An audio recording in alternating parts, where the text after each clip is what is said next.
It was October 2021, and a happily married couple were driving into rural Vermont to celebrate their one-year wedding anniversary. Joseph and Emily had planned a 2-day trip with some family members, traveling up in their camper van, which they'd affectionately named Roaming Rosie. But what appeared to be a picturesque vacation would soon turn into a nightmare. This perfectly planned trip took a sinister turn when on the second day Joseph showed up to breakfast without Emily. She wasn't seen all day. When his family asked, he just said she wasn't feeling well or that they just had a little fight. But back in the camper, something awful had occurred. "That's it. You're dead. That's it. You're dead," she said to him. Then seeing her start to pull her pistol out from under her pillow, because these are people who slept with guns under their pillows. The fight they'd had wasn't little at all, and it had ended in the worst way possible. A missing wife, a camper van that was supposed to be a home, and 8 trash bags. This is the horrifying case of Joseph Ferlazzo. Joseph and Emily started dating in the early stages of the pandemic in 2020. Emily was 20 at the time, while Joseph was 40. Born in July 1999, Emily was a New Hampshire native with a bright future. She was born when her mom was still a freshman in college, but her mom was determined to give her a good life. Emily had 5 half-siblings and a verve for life. She loved all things creative, but her focus was caring for other people. For this reason, she started at esthetician school. However, she soon decided that her ambitions would best be served as a nurse. She started as a licensed nursing assistant in New Hampshire, which is what she was doing when she met Joseph Ferlazzo. Joseph was born in Pennsylvania. He trained as a tattoo artist, and he moved to Vermont in 2012. He first met Emily in 2018, when she was only 19. Joseph was teaching one of her friends, Lauren, to be a body piercer. Lauren was a nervous piercer, so he suggested she do a piercing on someone she knew and was comfortable with to start. So she brought Emily into the parlor. When she left, I made a comment to Lauren. I said that, I was like, "That friend of yours is something special." I said I wouldn't mind making her my next ex-wife. They didn't start dating then. Emily was seeing someone else, and Joseph moved to Maine for a year or so just after this meeting. But when he returned to Vermont in 2020, he got in contact with Emily. He gave her a tattoo, and they started hanging out regularly. She told me she had just broken up with her boyfriend. She dyed her hair a different color. She was extremely flirty, and I was receptive to that. I asked her if she wanted to go have a motorcycle ride and see a tour of some of Vermont. Perhaps Emily was attracted to Joseph's creativity as a tattoo artist, or maybe his bad boy persona. He was much older than her, and he couldn't offer anything in the way of financial security. When they met, he was bouncing around friends' couches. Rent is expensive in Vermont. I had to get my finances secure so I could regain my independence. Emily was still living in her parents' house in New Hampshire, but she spent a lot of time visiting her friends in Vermont. She had the best of both worlds, the stability of her parents and the social life with her friends. She represented attractive financial security. Soon, the couple became official, and at the end of the summer, they got engaged. There was finally enough money in the account to afford first, last, and security, and we found an apartment. Emily could always fall back on her parents if all else failed, but this whirlwind relationship wasn't without its critics. When they got engaged in September 2020, Emily shared a post on Facebook about negative comments on people's engagements. It read, "When someone gets engaged, buys a house, gets married, has a baby, etc., learn how to say congratulations and that's it. They don't need to hear, 'Are you sure you're ready for that? 'Cause baby, I have some stories.' Or, 'Why y'all didn't get a smaller house to save money? Because when we did it, we struggled.' Or, 'You don't need any more kids.' It's not your life to live. Y'all keep your negativity to yourselves. Everybody's outcome will never be the same." She added a comment that read, "At everyone." The post implied that people had been commenting on her engagement to Joseph, criticizing it. He was twice her age, and they'd only been dating for 4 months. It was unsurprising that her friends and relatives had things to say about it. But she ignored them, and in October 2020, she married him. Together, Joseph and Emily bought an old bus and started refurbishing it, hoping to live in it as a camper van. Early in 2021, they moved it to Emily's parents' property to save money on rent, and also so Emily had more support in navigating her new marriage, which was not turning out as blissful as she'd hoped. Around New Year's Eve, she had expressed her struggles to her mom over the phone. It was a phone call from Emily near midnight, stating that she had been in a fight with him and that he had pushed her, and she was crying. Did you ever observe any marks on her body? Yes. Did you ever ask her how she got those marks? Yes. What did she tell you? The gouges down her chest, she said that she acquired them from their dog. The handprint bruise on the back of her arm, she would not tell me where it came from. Her mom was worried for her safety, but she didn't want to intercede, fearing it would make the situation worse.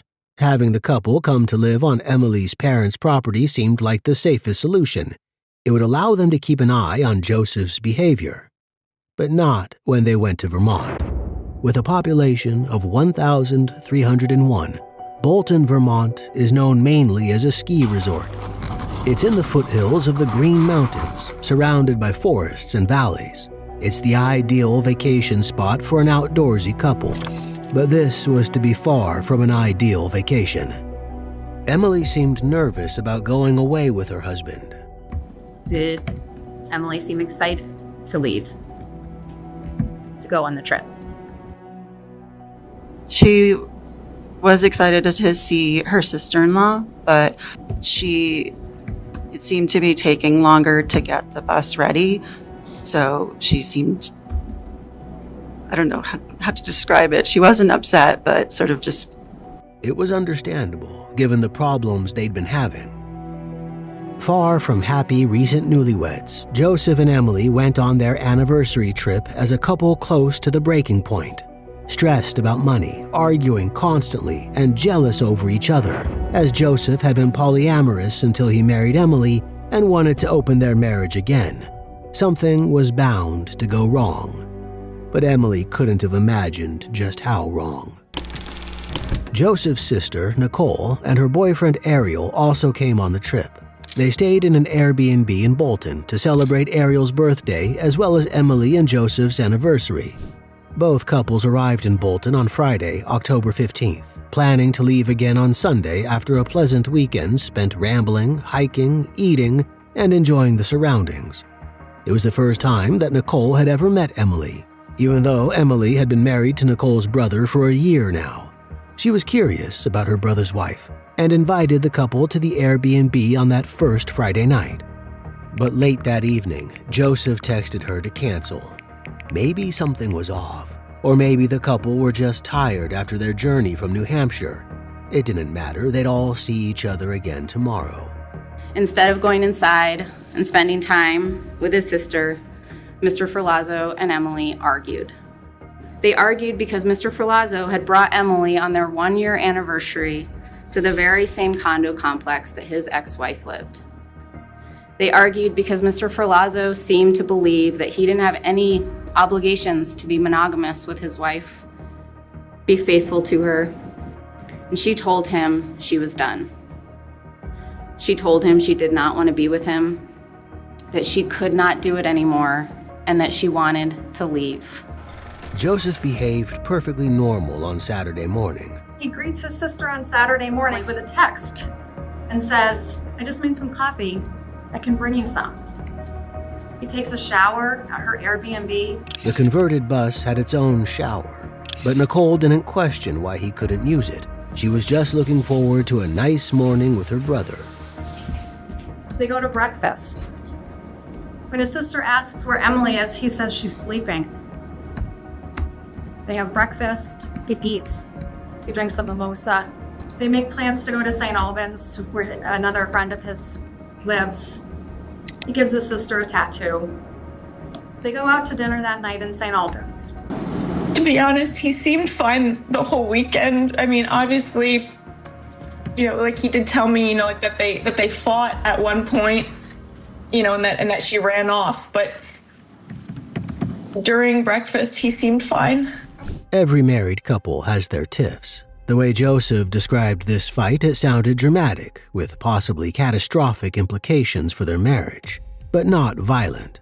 He basically just said, that they got into a big fight, and that she left the van and ran off, and that she might have maybe met up with a friend or something. But from my understanding, I didn't really understand the relationship. All I understood is that they might have fought often, and he just seemed very distraught that she ran off. Joseph and Emily's fights were apparently a normal occurrence. What wasn't normal was that Emily had run off. Joseph appeared emotionally distant and out of it all day, which Nicole just attributed to the fight. Maybe he was just worried about his wife and the state of his marriage, which was still so recent. That evening, Joseph moved the camper van to a friend's place in nearby St. Albans, and the three of them went to a party. There was still no sign of Emily.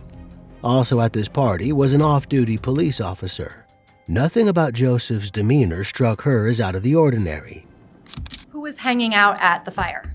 Myself, Alex, Sarah, Jason, and Joseph. Did you see Mr. Ferlazzo's van parked on the property? Yes. Where was it parked? It was next to the driveway, a little bit back. You could see it from where we were sitting at the fire. Was Mr. Ferlazzo drinking? Not that I recall. Was anybody using drugs? Yes. Who was using drugs? Joseph. Do you know what drugs he was using? It appeared to be marijuana. And why did you think that? He was smoking it out of a bong. How do you know what a bong is? Life experience and law enforcement experience. Can you describe Mr. Ferlazzo's demeanor during the evening? He was very relaxed, casually engaged in conversation. How long were you hanging out with him by the fire? I think it was about 4 hours. During that 4-hour period of time, were you talking with him? Yes. What were you talking about? We talked about our jobs. We talked about the camper that he was renovating. He said that he was going to live out of it. Just small talk. And while you were talking, you mentioned, did he tell you what he did for a living? Yes, he said he was a tattoo artist. And when he told you that he was a tattoo artist, did you recognize him at that point? Yes. And tell us about that. A friend of mine had gotten a tattoo from him years before. And was that when you made the connection of that you had previously met him? Yes. Did you tell Mr. Ferlazzo that you were in law enforcement? Yes. How did he react to that? He continued to engage me in conversation very steadily for the rest of the night. It didn't seem to bother him at all that she was a member of law enforcement. Why should it? According to the outside world, everything was fine, and he'd done nothing wrong. The only thing that was strange was that he didn't mention Emily at all during their conversation. Not until the very end. Around what time did the evening end? I think around midnight. And how did it end? Myself, Alex, Sarah, and Jason went into their house, and Joseph went off in the direction of his camper. As you were retiring for the night, did Mr. Ferlazzo say anything to you? Yes. What did he say? A comment was made where he related something to Emily. He said, "Oh, Emily likes that." And I said to my friend Alex, "Oh, I didn't know that he had a wife." Had he not spoken about a person named Emily in the 4 hours before? No. Did he tell you that he was married? No. Did he tell you that his wife had walked off on Saturday and he hadn't heard from her? No. Doesn't mention Emily once. Doesn't even mention that he has a wife. as if she just doesn't exist. You've heard testimony that the campfire wraps up around midnight when Mr. Ferlazzo gets back into the van, and while Emily's body lays feet away from him, he sends her phone another text message. "This is far enough!" Exclamation point, exclamation point. "Get your ass home!" Exclamation point. "I gotta go back to New Hampshire. Are you coming back?" On Sunday, they parted ways, leaving Vermont. Joseph went back to Emily's parents' property in New Hampshire, where they lived together. He left the camper van behind at a friend's place in St. Albans. When he got back, he told Emily's mom a similar story to what he'd told Nicole, that he and Emily had gotten into an argument in a parking lot on Saturday. But he told Emily's mom that it had gotten physical. He said he tried to stop her from leaving, and then she kicked him in the groin.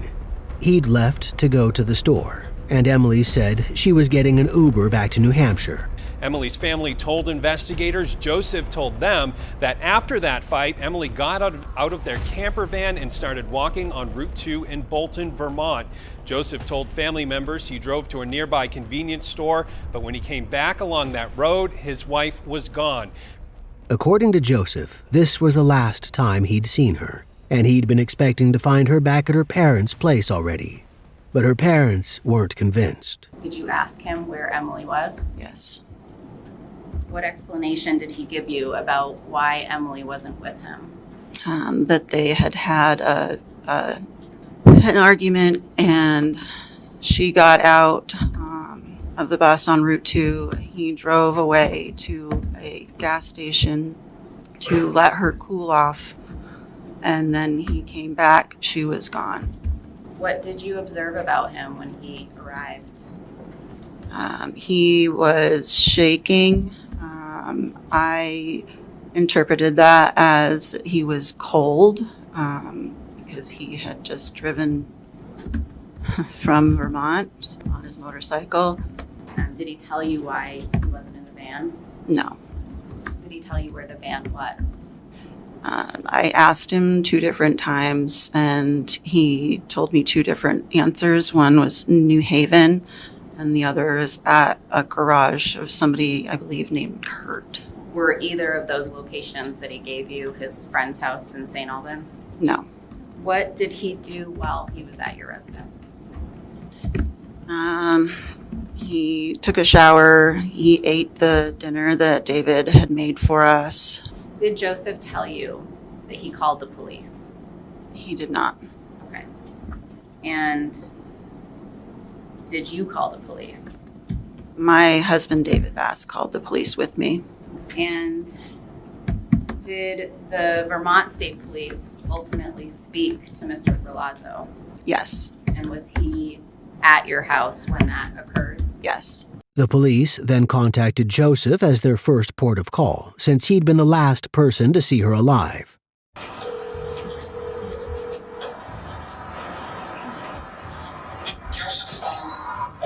This is Trooper Cody, State Police, looking for Joseph.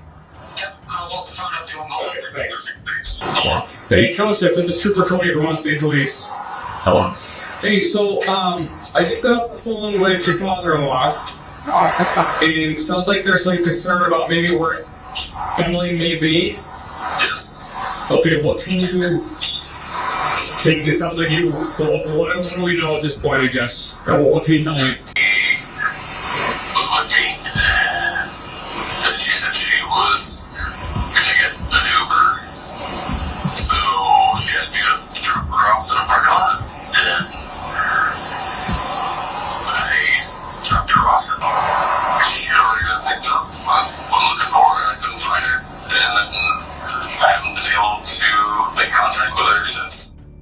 What he did next betrayed a guilty conscience.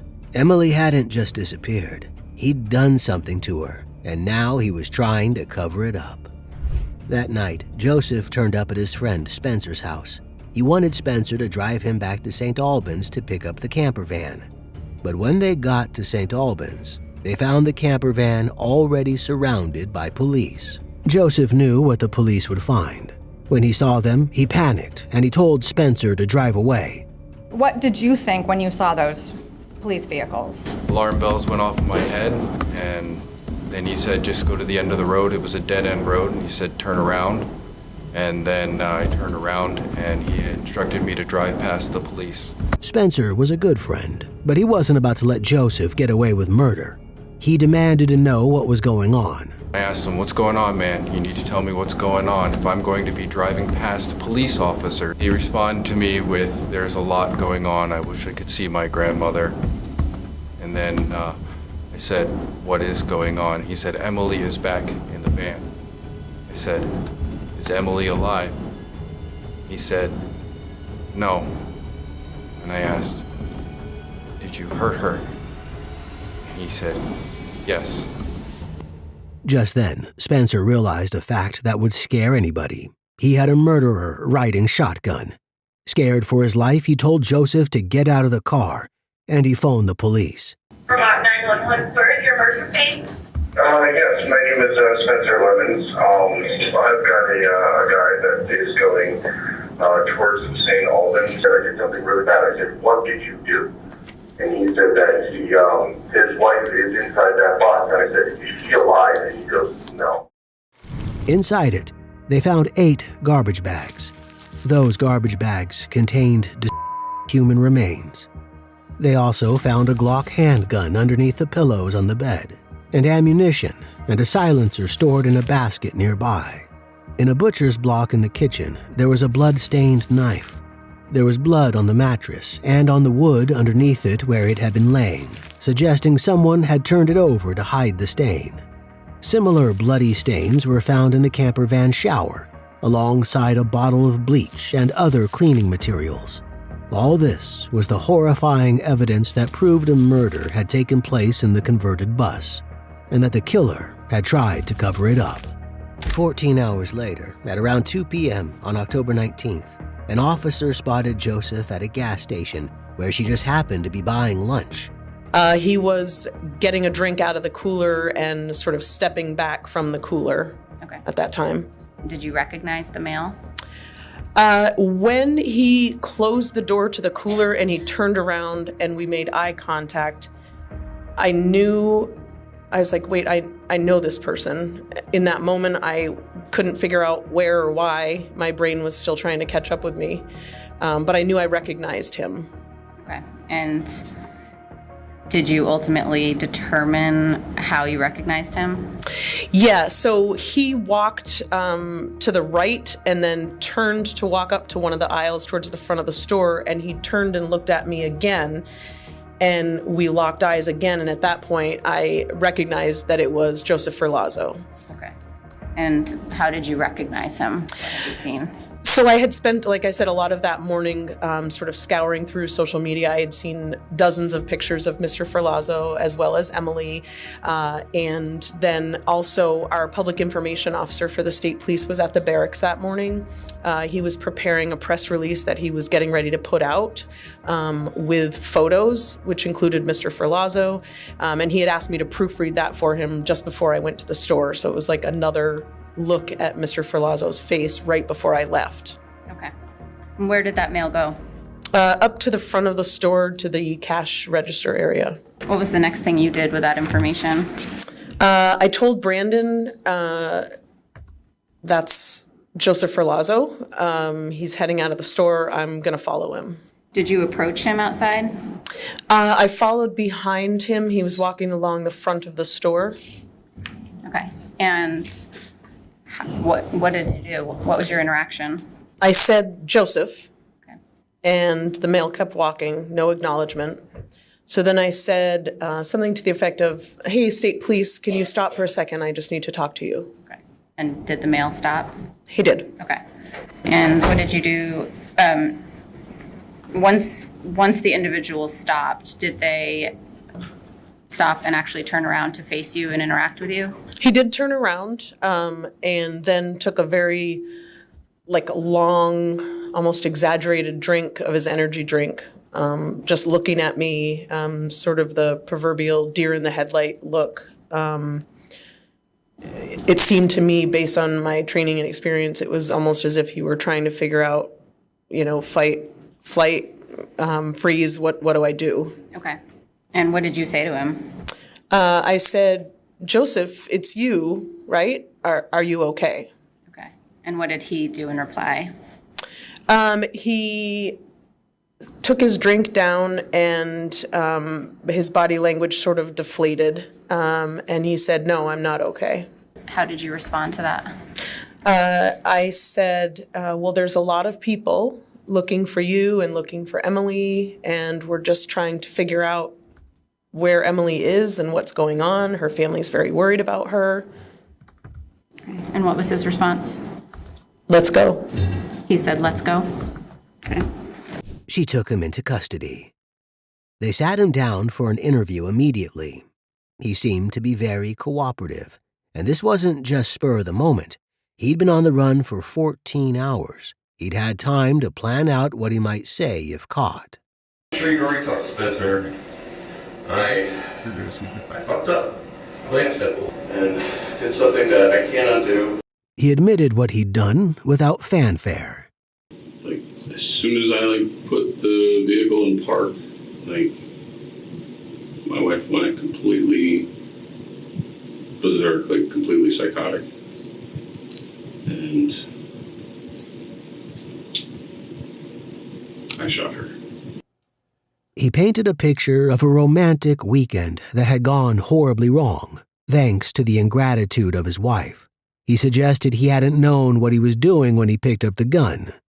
Something inside my head, just I remember feeling really warm, and I remember feeling worried, and I don't know, something inside me said enough is enough.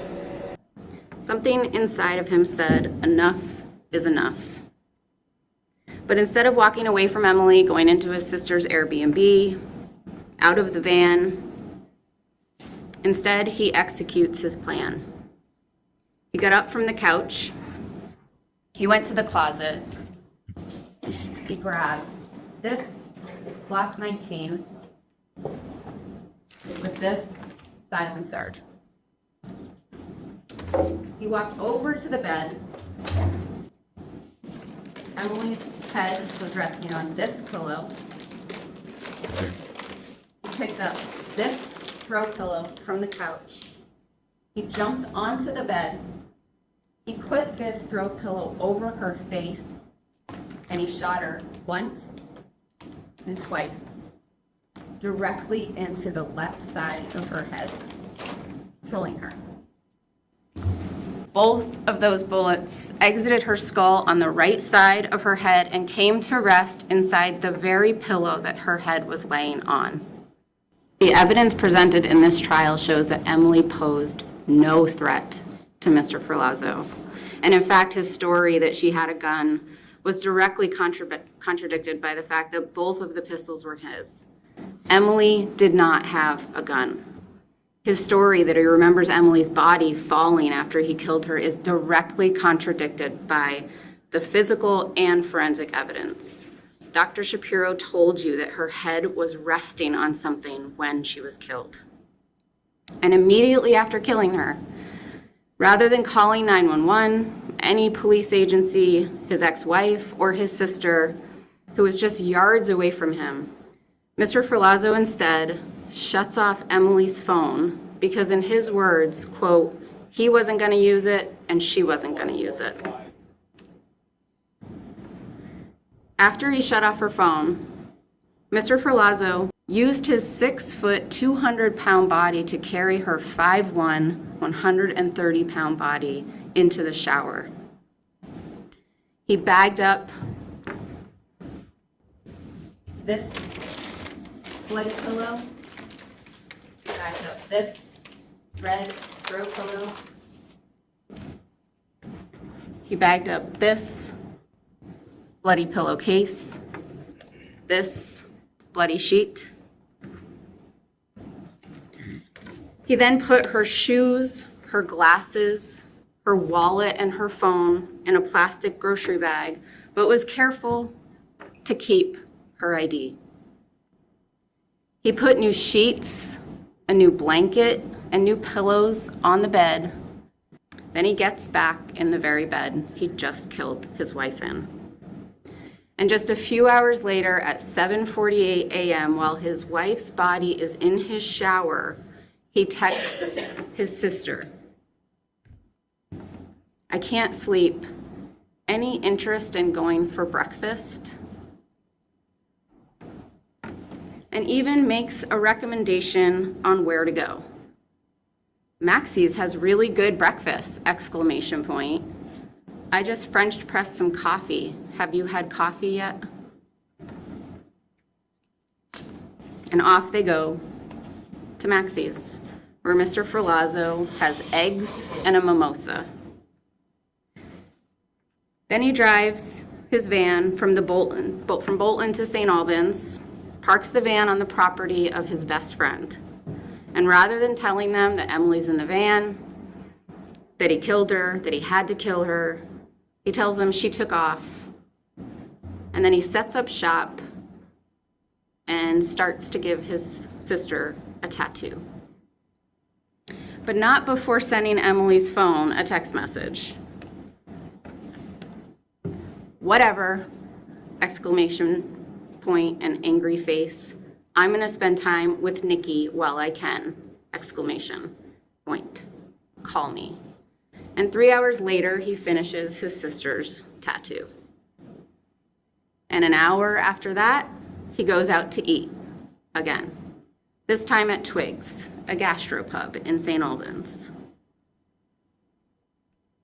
He eats dinner, he has drinks, and he gets a ride back to the Lang residence, and he again sleeps in the van with Emily's body still in the shower.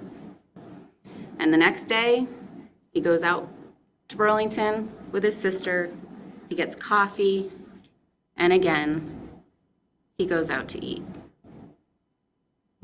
And again, he says nothing to Nicole about what he did to Emily.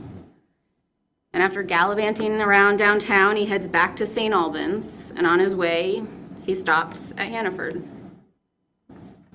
to buy bleach.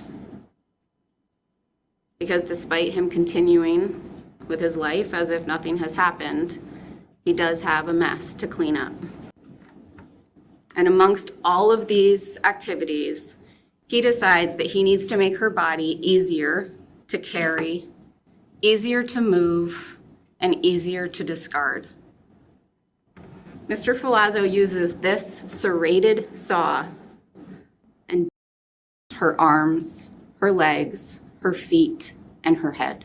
The same torso, absolutely riddled with stab wounds, including one striking her heart. 3 different knives had her DNA on them. At least 3 different knives were used to stab her heart 1 time, her abdomen 8 times, and her back 9 times. Then he puts each piece of her body in garbage bags. And on Monday morning, before leaving for New Hampshire to get his Jeep, which he told you he needed in order to bury Emily's body in the woods, he just can't help himself. Knowing full well exactly where she is and what he has done to her, he texts her phone one last time. "You're an asshole. I don't deserve this shit. You're an asshole. I don't deserve this shit." But despite all this, he didn't take a guilty plea. So in December 2024, Joseph was brought to trial on the charge of murder. There, his story changed. He didn't deny that he'd killed Emily, but now he was claiming it was out of self-defense. Completely against what he said in that first interview, he now stated that Emily had been attacking him when he went for his gun. I swatted her with the throw pillow and I said, "Stop hitting." That's when it happened. She said, "That's it. You're dead." And she threw her arm under her pillow and she pulls her hand out with the Taurus.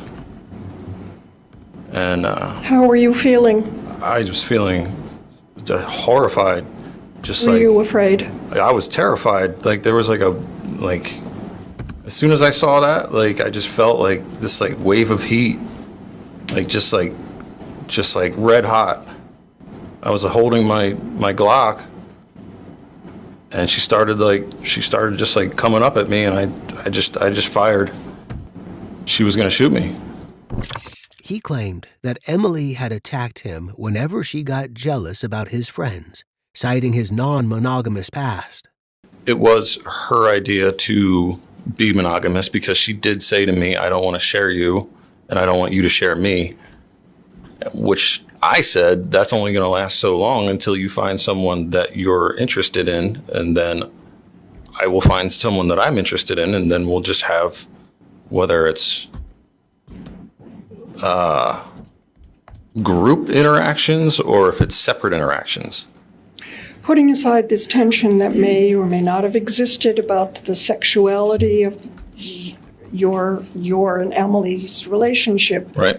How did the rest of your relationship go with her? Well, there was obvious flaws to the communication breakdown, and it started to spur arguments.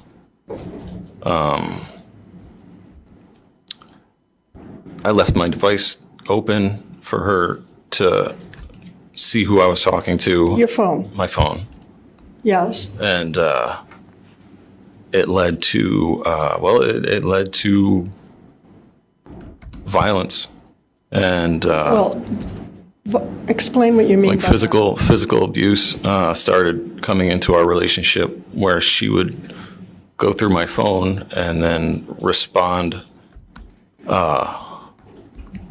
by beating on me. Joseph said he'd come from a violent background. Was there a time when you were growing up that social services, child welfare was called? Yes, there was. Tell me about how that came about.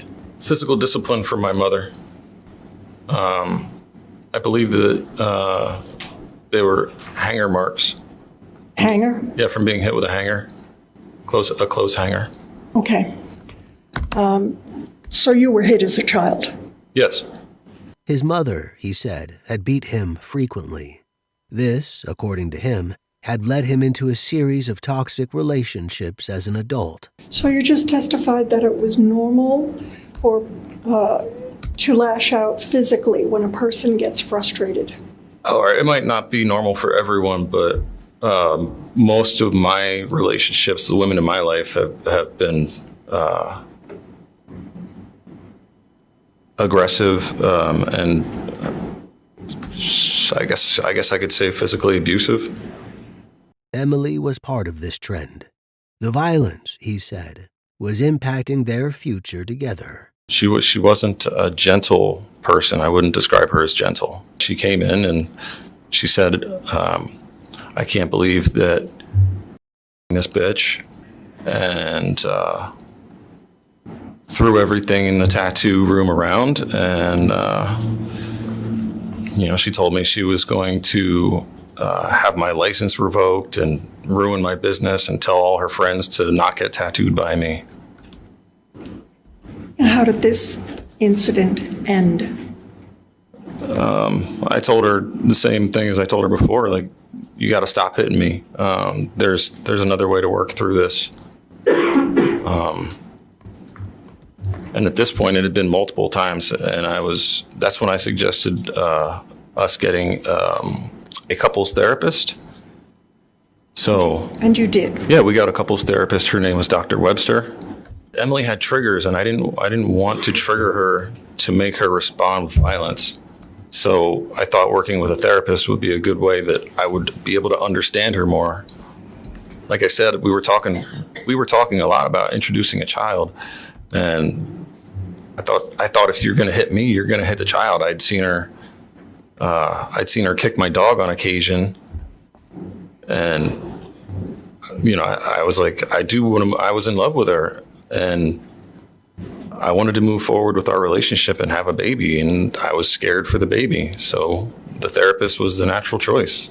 Give us the tools that we need to have a healthy, safe space. They frequently considered divorce, but they never went through with it. You and Emily considered divorcing at various times over the year that you were married. Is that a fair statement? Yes. Both of you individually?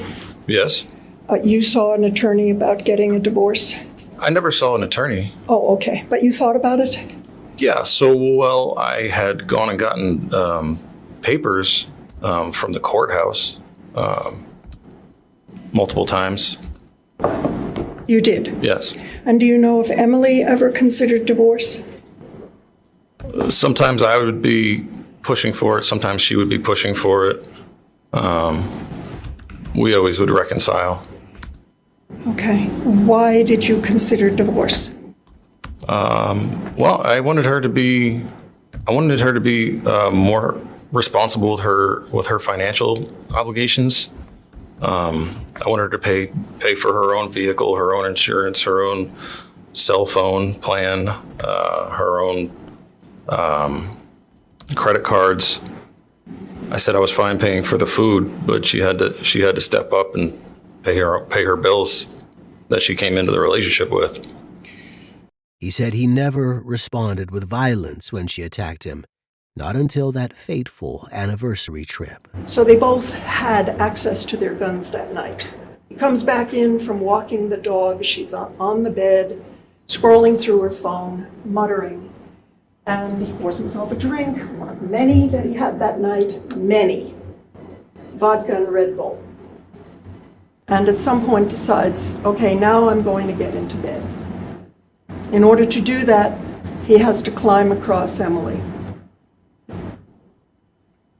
Emily says something. You, something like that. He picks up the red pillow, which was right on the little couch they had next to the bed, and this pillow. Swats her in the head with it. She turns to him and says, "That's it, you're dead. That's it, you're dead." She elbows him in the groin. I had that backwards. First she elbowed him in the groin. Then he picked up the pillow and swatted her. Then he saw, and she said, "That's it, you're dead." He saw her start to pick up the gun and shoot him. And you heard him tell you, I was terrified. I knew she was going to shoot me. That was his belief based on circumstances of that evening, what she said to him, the history of their relationship. He truly believed that she was going to shoot him and that he had to shoot her with the Glock that was already in his hand in order to save his own life. That's what he told you yesterday.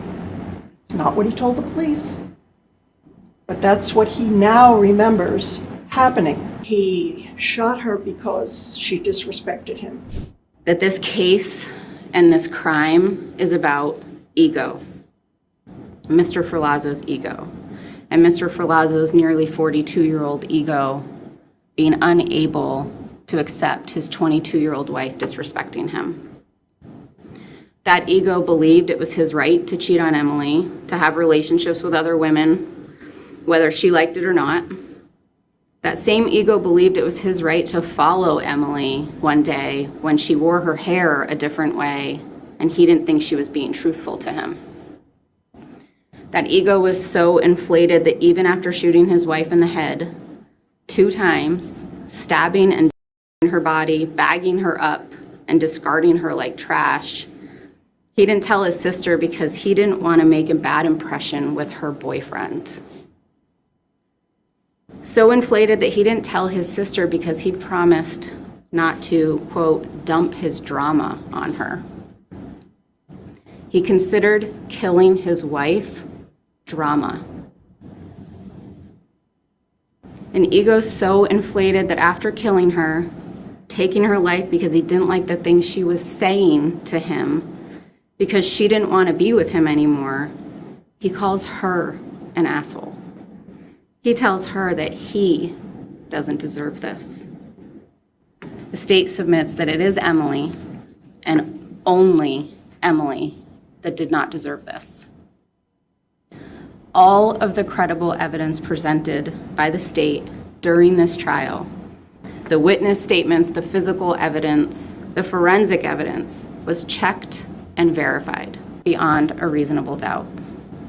It also appeared that this might not have been Joseph's first assault on a woman. He was accused of in 2018 by a woman who said he'd also drugged her and threatened to kill her. She said she'd met him at his tattoo parlor. He'd allegedly texted her afterwards, though she hadn't given him her number. They went on a few dates, but on the third date, things took a dark turn. He apparently attacked her and said, "I'm going to stab you, but if you want to, you can text your family and friends and tell them your goodbyes." She said she managed to keep calm enough to escape with her life. No case was filed due to a perceived lack of evidence, and her application for a permanent restraining order was denied. Joseph denied that he'd assaulted her. But if this story was true, it was evidence of a pattern of behavior. First, allegedly, he tried it with this woman, who was also 20 years younger than him, and now, finally, he'd finished it with Emily. The post-mortem revealed that she had been shot twice in the head and then stabbed 18 times after she was already dead. He claimed that he and Emily had been drinking on the Friday night before the murder, but the toxicology report showed no alcohol in her system. He also spent the next few days sending her texts, as if she was still alive, though he claimed not to remember anything he'd done. The prosecutor pressed him on this in cross-examination, and he began to break. I have no memory except for there was a memory about the like cutting into her leg with a knife and being sick over it. Mr. Ferlazzo, you didn't cut into her leg with a knife. You cut into her leg with a saw. His account was confused, contradictory, and full of inserted moments where he tried to express guilt and sorrow. All the emotions that would be appropriate for someone who'd killed the person they loved to save their own life. But the jury were not taken in. After 5 hours of deliberation, including listening to a 50-minute playback of Joseph's testimony, they convicted him of first-degree murder in December 2024, rejecting his claim of self-defense. They also could have considered 2 lesser charges instead, second-degree murder or voluntary manslaughter, but they chose neither, finding him guilty of the worst crime. There's a mandatory minimum sentence of 35 years. Today, he sits in jail, waiting his sentence, and Emily's family continues to grieve her life, which was cut so tragically short. What do you think about this horrific story? Let us know your thoughts in the comments below. Until next time, stay safe, keep up with our channel, and we'll see you very soon on The Decoder.